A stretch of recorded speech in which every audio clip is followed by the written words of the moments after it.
and welcome to the first episode of TimeTable London for 2026, in which we look back over 2025 and our first dozen episodes to relive some of the many memorable podcasting moments that those episodes produced. When I say we, that's myself, Tam McDonald, my esteemed co-host, Dr. Jeff Rowell of King's College London, and our long-suffering producer, Chris Wynn. And for the first 3 episodes anyway, the much-missed Dr. Jessica Borgen, who, that silly sausage, went off and got herself a proper job. As I say, we've had the privilege of talking to journalists, editors, tour guides, the clerk of the Chamberlain's Court, a diarist, a Lord Mayor, a top cabbie, and a distinguished author and historian. We visited some 11 different historic London pubs, from the City to Romford, from the West End up to Hampstead. I enjoyed our fair share of pub lunches, and in my case, more than a few pints of Guinness. Quite a pub crawl, in fact. Mind you, is nothing compared to the pub crawl our first guest, Mark Mason, endured, as he informed us in our very first episode when we launched TimeTable London from the Devereux pub in London's Middle Temple. But I heard of 2 guys whose project was to go for a drink at the nearest pub to the every end-of-line tube station.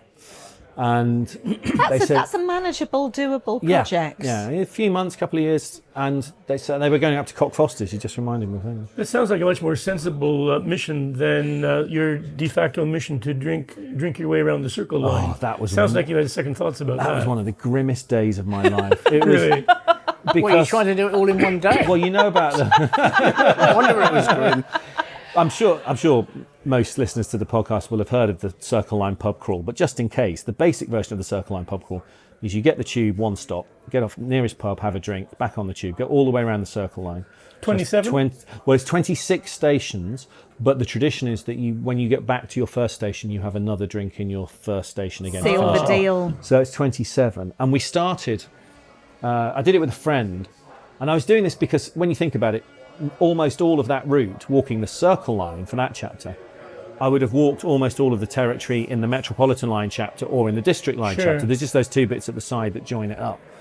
So a friend of mine, Matt, and I started in the Hamilton Hall, the Wetherspoons pub next to Liverpool Street Station. In fact, like a lot of Wetherspoons, glorious inside to the pub. And used to be the ballroom of the Liverpool Street Station Hotel.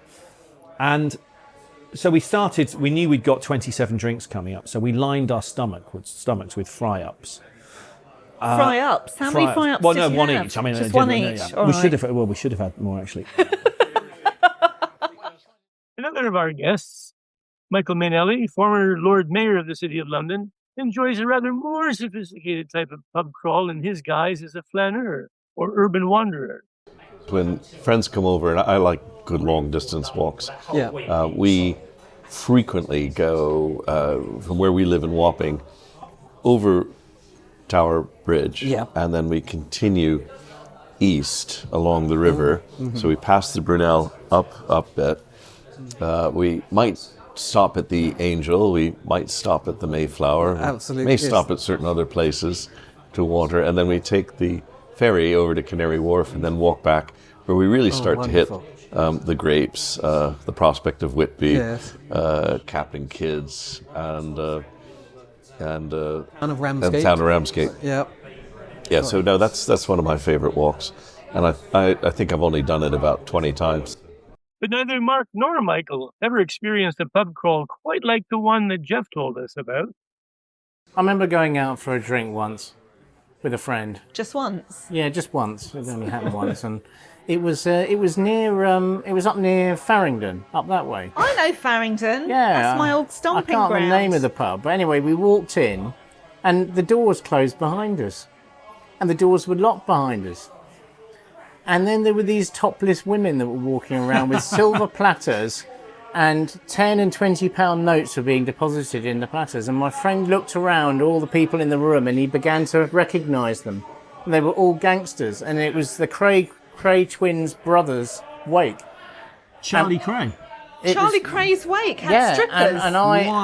Well, they were just collecting money, and of course we couldn't not give money, and we couldn't put coins in. Because how can you put coins on a platter when you're surrounded by the cream of London's gangsters? They'd rattle, wouldn't they? They'd rattle. Exactly, yeah. That was a long evening. Sounds like quite a good evening, though. Very expensive evening. Do you want strippers at your wake, Jeff? It's the only way to go, isn't it, Jeff? It's just not. You don't get them anymore in pubs, actually, in London. Probably. Hey, so much for the Cray twins' wake. Later in the series, we visited a pub where another notorious duo were alleged to have met back in 1905. That wouldn't be me and Jeff, of course, but Vladimir Lenin and Joseph Stalin, who were said to have met for the first time in the Crown Tavern on Clerkenwell Green. Here we heard from historian and author Giles Milton about what sort of drinking companions Stalin would have made. So can you imagine sitting where we are sitting now? Can you imagine Stalin sitting here having a pint of beer with Lenin? Does it make, from what you know of him, does it make sense? I know you'd have been much younger, but... I'll tell you what Stalin would have done. We'd all be sitting here with vodka glasses, and we'd all be knocking them back, and he'd be encouraging us to knock them back, and 1, 2, 3, down they go, you know. And Stalin would be knocking them back as well, except that his vodka glass would be full of water, because he didn't drink vodka, and he loved, and this is typical of his sort of manipulation of other people, you know, he would get them all, riotously drunk while he remained sober. He did drink, but he drank white Caucasian wine was his chosen drink. He certainly would not be downing the vodka. Is that because he liked to remain in control? Oh, absolutely, yeah. And he also kept, they noticed that he kept something always over his glass, so that nothing could be put into his glass. He'd take a sip, put it back down and put something on, a cover on top of it again. So he was utterly paranoid at all times.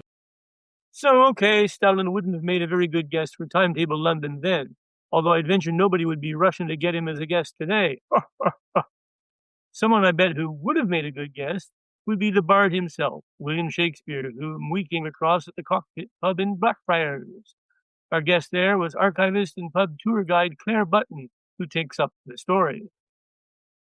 Perhaps this is a good time to start talking about the Shakespeare connection. Oh, yes. And the theatrical connection, because what I love about, and we're getting on to sort of more psychogeographical elements here, but one of the special things about this site that we're on, and of course the name of the pub, the Shakespeare Connection, it's something that people on the tours really love. There's a plaque outside saying that Shakespeare purchased a house on or near this very site in 1613 for the princely sum of £140, and this would have been a part of the old Blackfriars gatehouse for the old friary that was here before the dissolution.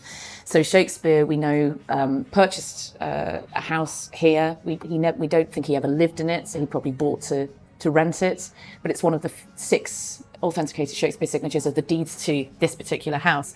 And the reason we think he purchased this was because of the Blackfriars Theatre, which was nearby, as I said, and again used part of the old friary. But there's so many ways you can go with that, because of course Shakespeare he described in Henry V, he described the theatre as a cockpit. So you've got this lovely little connection here with the cockpit and the theatre, and you've got, as I was saying to Jeff earlier, the first theatre on Drury Lane was called the Cockpit. So you've got this kind of lovely set of connections that go off in all kinds of directions, which I really love, and particularly when we talk about London history and pub history, and the origins of the theatre, of course, started out in the pub, basically, didn't they? So these travelling players that walked around and performed in galleried inns and courtyards.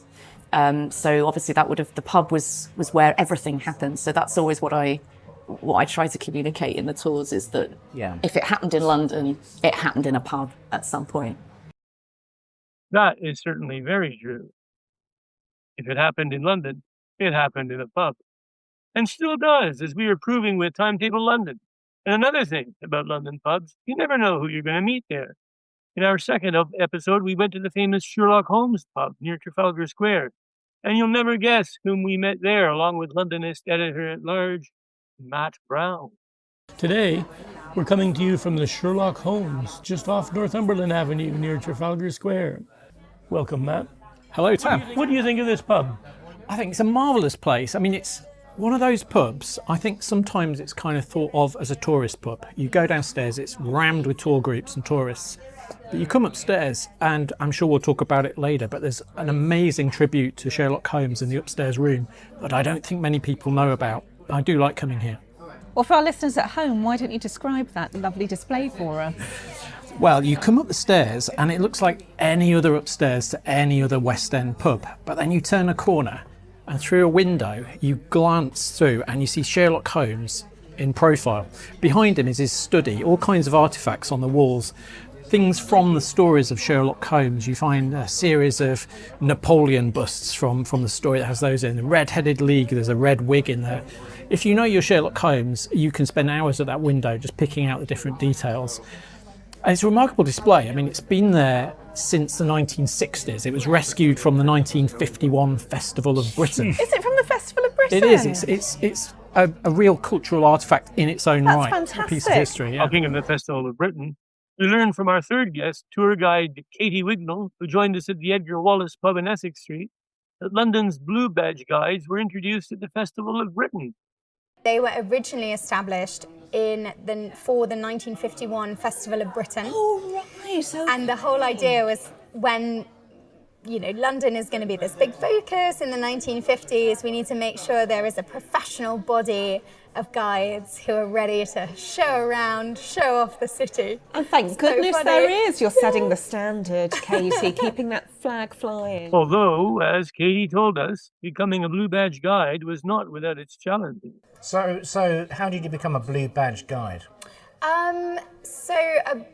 The Blue Badge tourist guiding course is a 2-year training course, so you have to apply, which involves an application and an interview and a kind of very school-like exam, which you sit in a room. It was quite scary. So you sit an exam. I'm pretty sure I can't have done very well on the exam because, my background knowledge of history wasn't that great when I started because I was purely focused on London.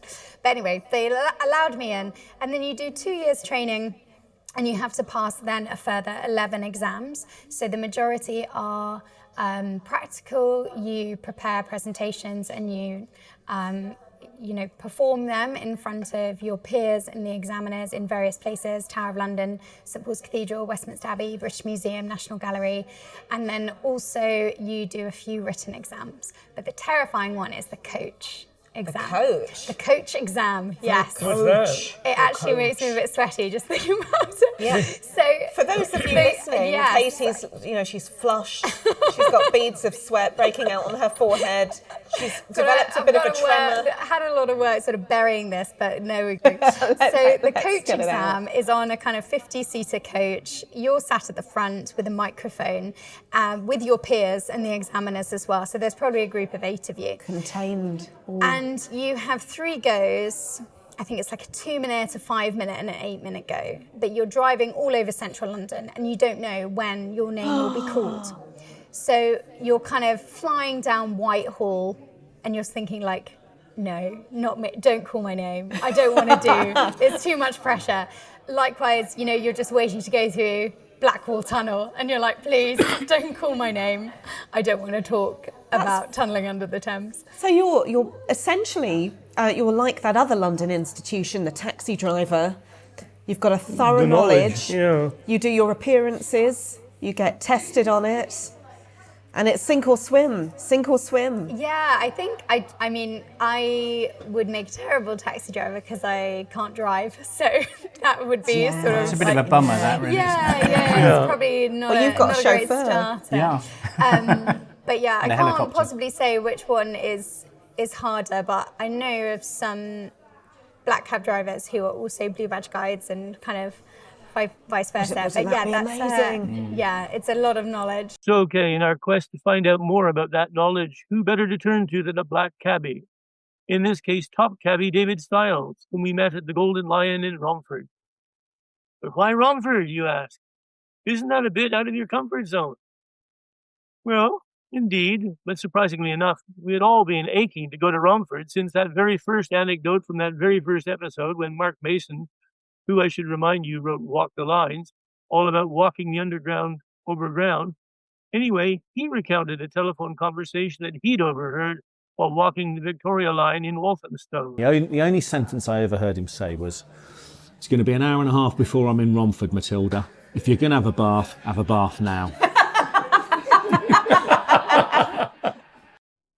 Who could not want to visit Romford, hopefully to see the freshly bathed Matilda after that?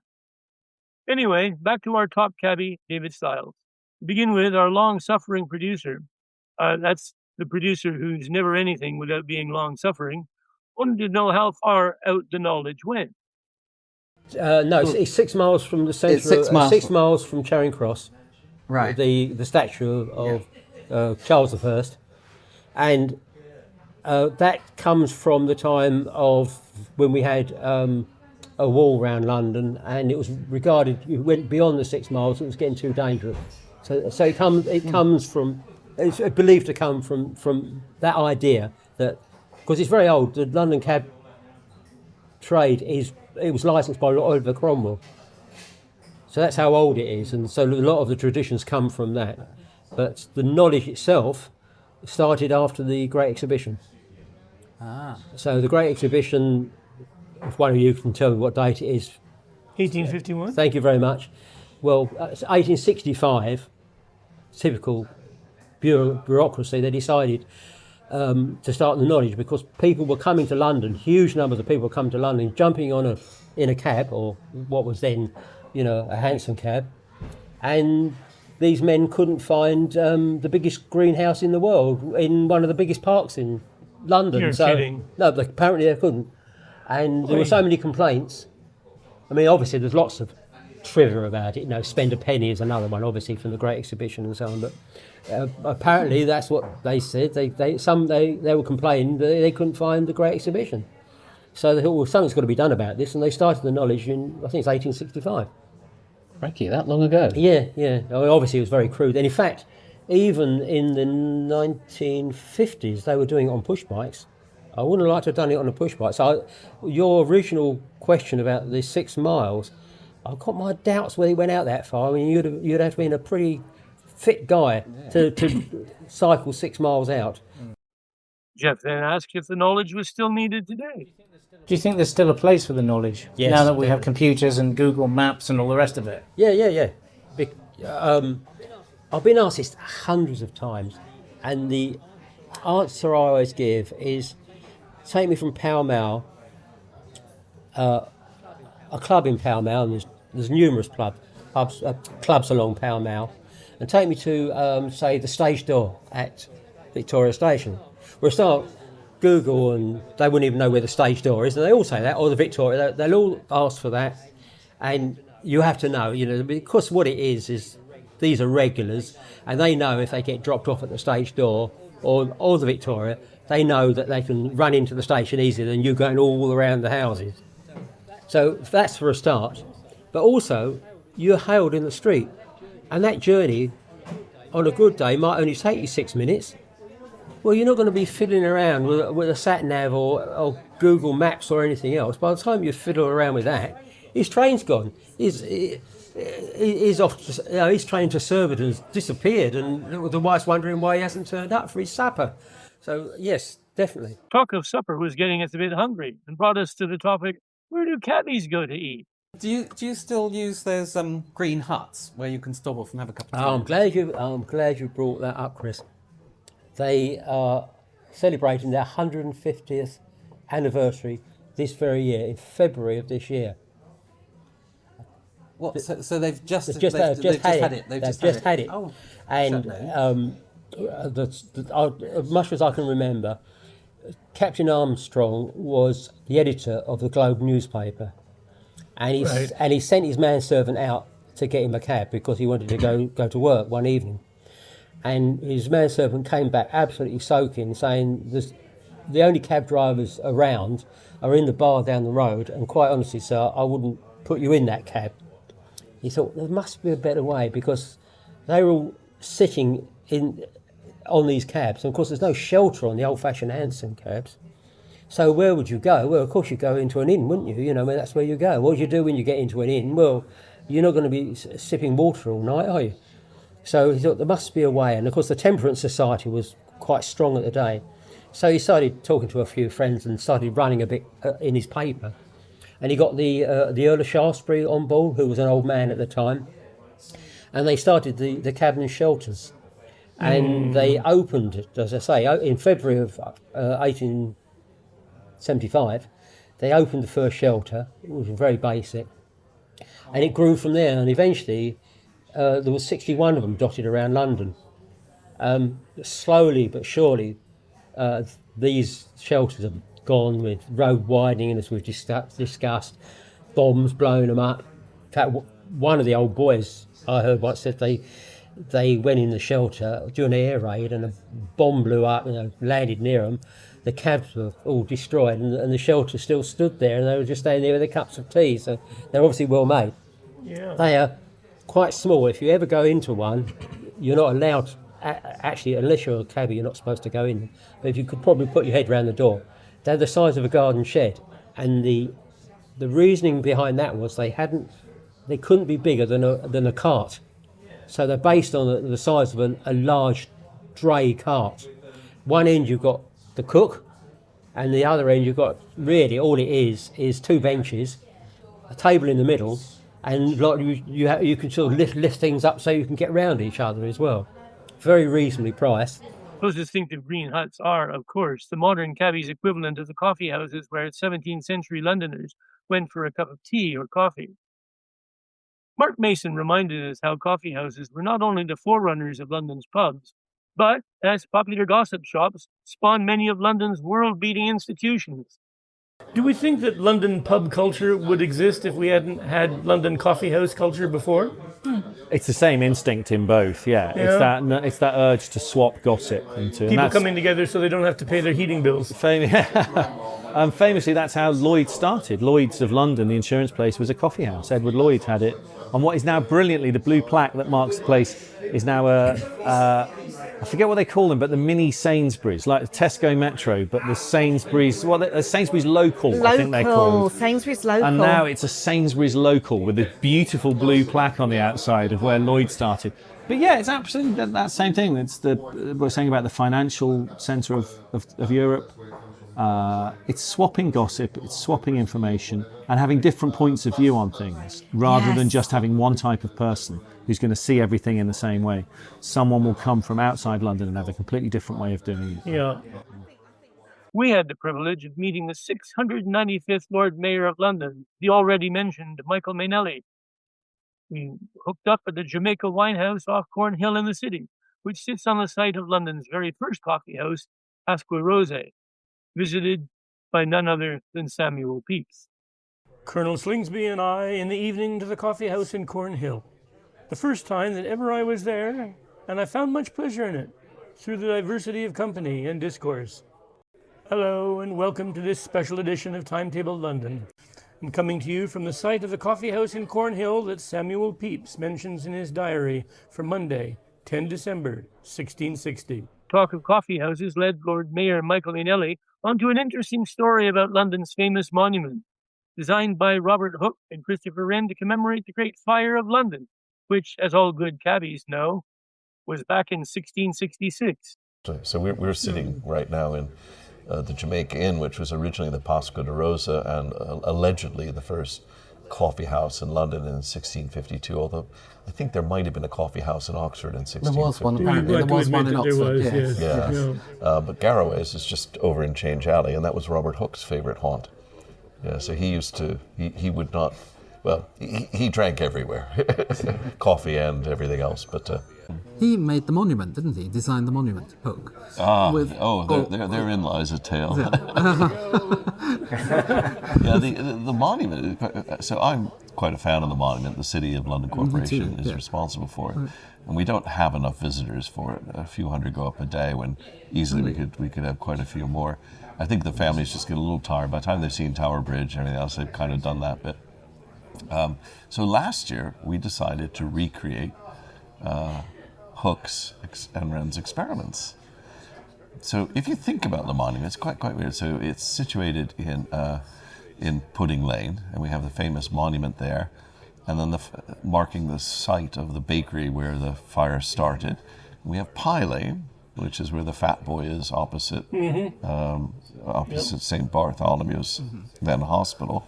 And it was because Londoners believed that the fire, well, they believed many things about the fire. It was instigated by Frenchmen, and one of them was was lynched effectively. But the idea was they settled on gluttony. So it began at Pudding Lane and ended at Pie. So they erected this fat boy. But Hook and Wren, a few years after they finished most of the rebuilding, proposed to the city fathers, i.e. we aldermen, that there ought to be a proper monument.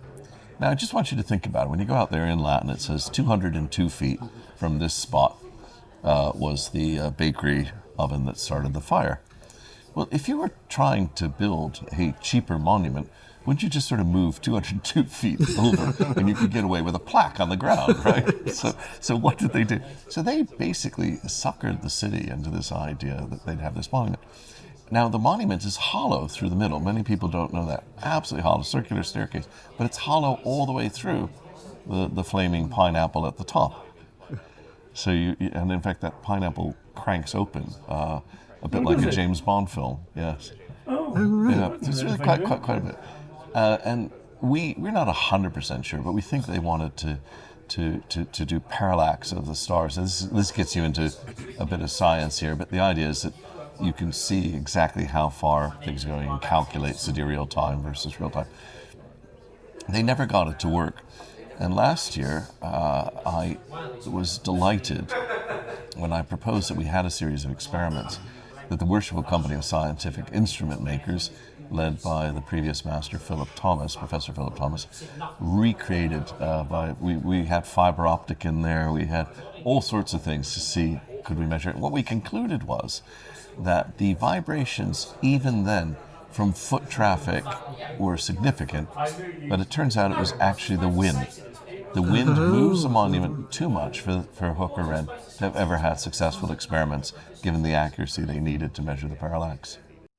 Michael was also a little bit more than fascinating on the reasons why London took over from Antwerp as the world's leading trading and financial centre. Yes, well, welcome today, Michael. You were the 695th Lord Mayor of London. Indeed. We're now on to 696. Yay. And so, but I'm going to ask you straight up. In its time, London competed with Antwerp, Amsterdam, and then it sort of pulled out in front. Why? Why was London successful? How does it continue to be successful as a place of commerce and trade? Now, we've learned 4 things matter over the last umpteen centuries. The city's been in existence since roughly about 640 AD. I like to call it the world's oldest continuous democratic workers and residents cooperative. One is the importance of defense and security. Nobody brings money to a war zone. Secondly, we're very concerned about the rule of law, treating all comers fairly in the widest sense. In fact, our motto is meum dictum pactum, my word is my bond. That's the informal motto of the city. The formal motto is Domine dirige nos, Lord guide us. The third thing is access to talent and skills, and the fourth thing is open and free trade. Another advantage London had over Antwerp was the fact that the Thames is tidal. Well, the Thames is tidal, frankly, all the way up to Oxford and a bit. But in truth, I mean, these days it ends at Teddington, but it's very tidal. And that gives you, and it's important because most people don't realize that tidal rivers are rarer than you think. Most rivers are tidal at the mouth, but the extent of the Thames is amazing. So the entire Mediterranean is a lake.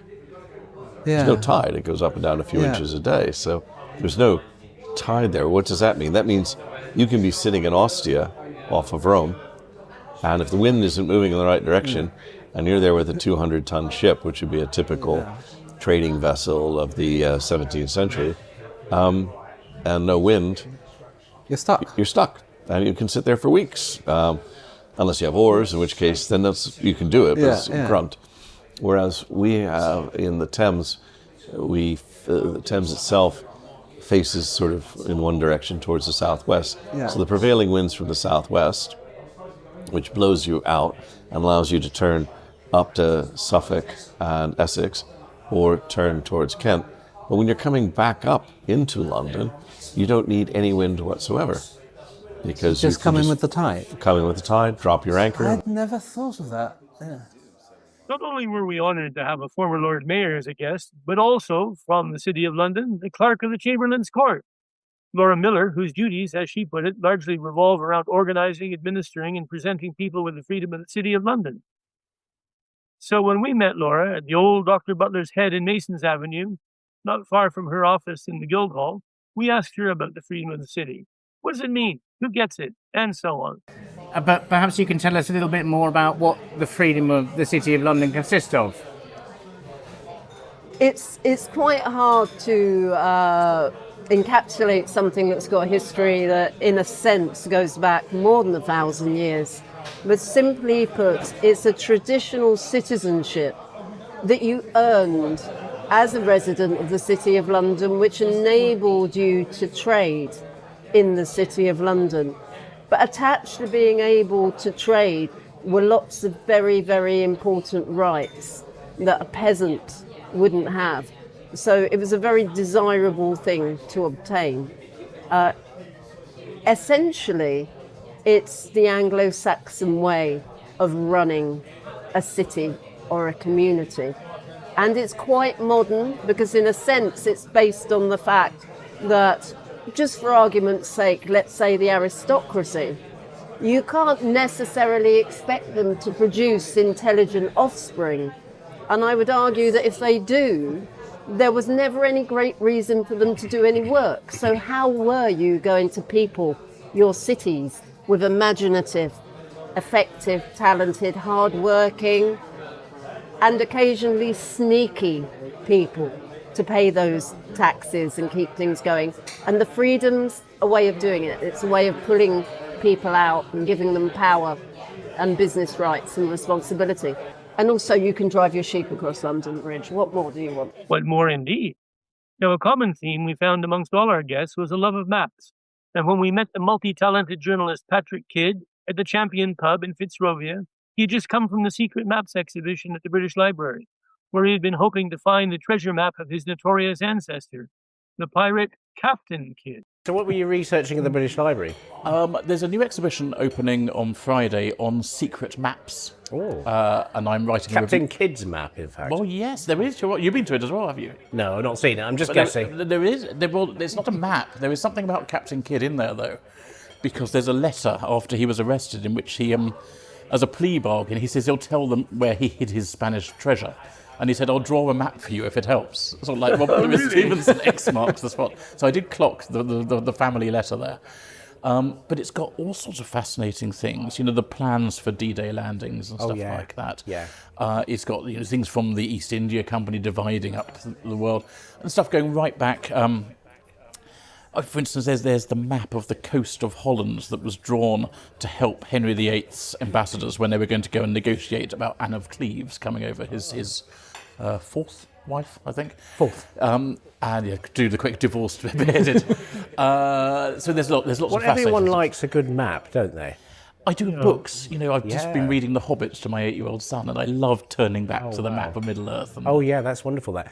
I mean, probably the best map that we had when I was in the archive was the Green Line map of Cyprus. Oh, yes. And what made it good? Because that's where the phrase Green Line comes from. Oh, really? Yeah, it's because they were looking for a marker pen, and they came across. They didn't have a red one, and they had a green one, and that demarcated the Turkish and the Cypriot bits. And Bob's your uncle. And as those of you who follow The Londonist, editor-at-large Matt Brown is smitten with John Rock's map of 18th century London. What's your favourite map? Well, at the moment, it's this John Rock map from 1746. It's the most detailed map up to that point of London, which mentions every alleyway, gives the names of nearly every alleyway. And it captures London at that beautiful moment where it's started to expand. The West End has started to be built, but it hasn't yet exploded in that Victorian rush of railways and suburbs. And so you still get fields in Bloomsbury, and Marylebone is mostly fields as well. So it's the city on the cusp of its expansion. And a project I've been working on recently is to take those maps, and it is a huge map. There are 24 panels, the whole thing will be several metres wide. How long did it take him? It took 3 or 4 years to put these maps together. Right. They're properly surveyed. I think he had a team doing it. It wasn't just him. but they've always been in black and white, and because they're so hyper detailed, it's sometimes difficult to make out what's where and what's what. So one day I was sat there colouring in some Paw Patrol with my 5-year-old, a Paw Patrol colouring book, and I thought, why don't I apply this to something more grown up than Paw Patrol? And so I took my son, actually, my 5-year-old, we sat down in the computer and we started colouring in this map together, the John Rock map from 1746. And I thought there's something in this, because I started colouring in the buildings and the rivers and the parks, and the colour really lets the detail pop out. So, Did you have a system for what colours you used for what? I just used what looked attractive, I guess. There are sort of standards. So typically buildings were coloured in red on all maps, obviously rivers in blue and green spaces in green. So that pretty much set the palette. And I just found colours, shades of those colours that work well together. And I've been doing that for about half a year now, and I've done 4.5 of those panels out of 24. Each one takes about 30 hours work to do. But it's such a wonderful thing to spend such time with this work of craftsmanship, which is the John Rock map. It's a great work of the surveyor's art and the artist's art all brought together, and so it's a privilege to... I've probably spent more time with those maps than PhD students have spent with them, because I've intricately colouring in even trees and rivers and things, so it's hyper detailed. Mark Mason, on the other hand, is a fan of Harry Beck. Who the heck is Harry Beck, you ask? Harry Beck, for those of you that don't know, and I can't believe you don't, but still there must be one or two of you, was the guy who came up with the modern tube map in 1933, 81 years old now. Before that, the tube map was geographically accurate, and the lines would wind around as they do in real life. Like spaghetti thrown at the wall. Absolutely. Yeah. And he was an electrical engineer in his background. He was then working for London Underground as a map maker. And he realised that circuit diagrams aren't geographically accurate. You just need to know how each component is connected to all the other components. So they're always straight lines or maybe a 45-degree angle, but that's it. And he realised that that's what you need from the tube map. You don't need to know where the tunnel's going. You need to know, I get on at that station and off at that station, and just how they're linked up. So that's how he had the idea for the tube map. If you go to Temple Underground Station, they've got a pre-1933, pre-Harry Beck tube map, and it's still there in a glass case outside, and it's just strange to look at the lines wandering around as they do in reality. And the guys at the station told me once that they genuinely do get tourists coming along, about to get on a tube journey at Temple, and they think that's the map, and they start looking at it before they realise that it's not the proper tube map. But yes, Harry Beck, absolute genius. Shall we have a toast to him Here's then? to Harry. To Harry. There we go. Harry Beck. Harry Beck. Harry Beck. Mark, of course, needed a few good maps of London to help him with Walk the Lines on his epic overground walk following the routes of the underground lines.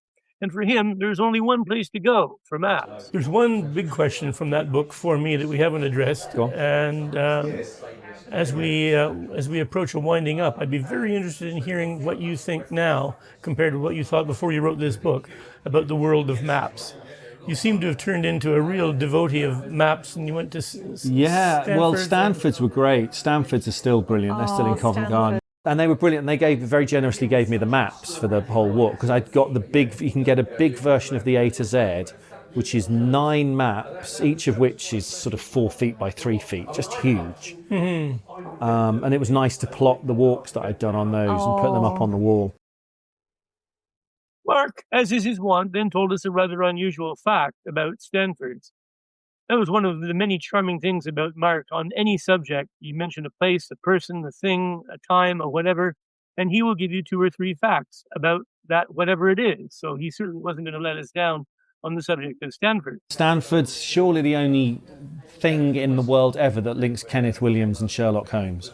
Because Kenneth Williams, before he started making dirty jokes for a living, was a trainee draftsman at Stanford's in Covent Garden. Was he really? He was. Really? And that would be just after the war, I guess, because he was born in the 20s. And he was in Bloomsbury, wasn't he? Yeah, born in Bloomsbury. He lived all his life pretty well That's there. It. Well, ended up living near Baker Street, yeah. But one of his early jobs was working at Stanford's, and also in Hound of the Baskervilles. Stanford's is where Sherlock Holmes gets his map of Dartmoor from when he goes down to the West Country. Talking of Kenneth Williams, The wonderful theatrical Dame Maureen Lipman, who was our guest at the Freemasons' Arms in Hampstead, brought him into the conversation while telling us all about the wonderful Maggie Smith. So were you starstruck with these characters? I was starstruck with Maggie Smith. I could not speak to Maggie then or now. I mean, obviously not now, but I mean, even in the last few years, I've always lost myself. I used to see her sometimes at Health Farm. If I used to go to Greyshot, she'd be there, and my heart would start pounding in the swimming pool because I had seen her do such astonishing work. And I'd watched her as an understudy, and I thought, how does she do that? And one day I went to see her speak at St. John and St. Elizabeth Hospital. And she'd been there. She didn't do that sort of thing. I mean, I do it all, she didn't do that sort of thing. So I thought, I want to hear this. This was, within the last 5 years. She did a bit of Alan Bennett, and she sort of chatted a bit. And afterwards I went up to see her, and she said, "Oh, I thought I saw you sitting there. I thought, what's she doing here?" So I said, "Well, I just wanted to hear you. And I feel, I burbled something," and she got taken away by someone else. So I went home, and I was just braising some steak.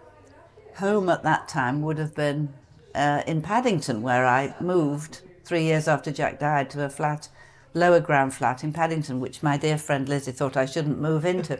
But it was quite a good move, actually. It's been a fabulous flat for the last 21 years until I met David.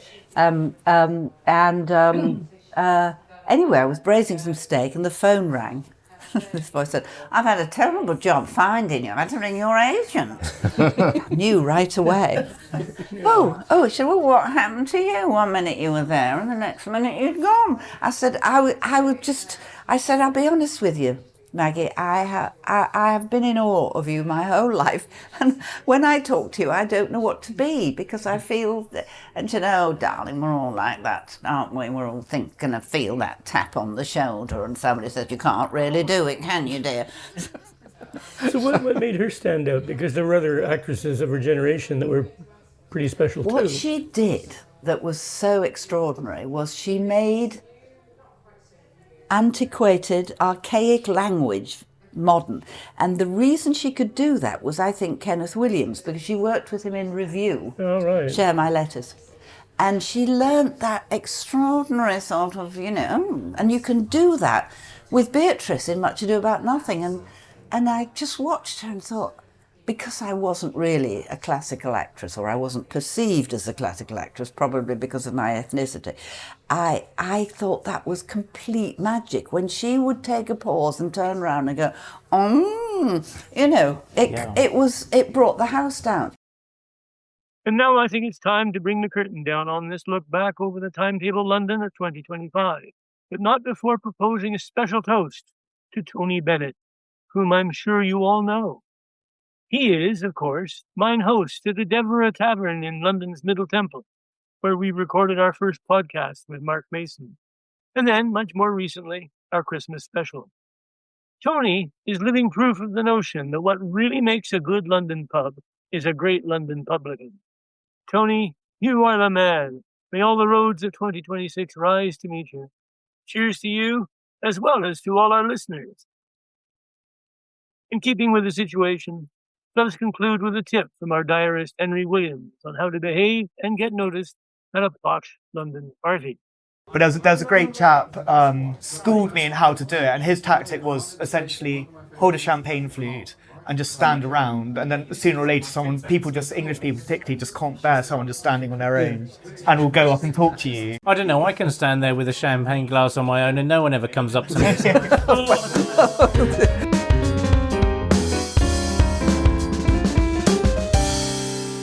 I hope you've enjoyed our look back at 2025. Next up, we will be at the Old Bell in Fleet Street, where our guest will be pub historian Anne Lafferty. See you there.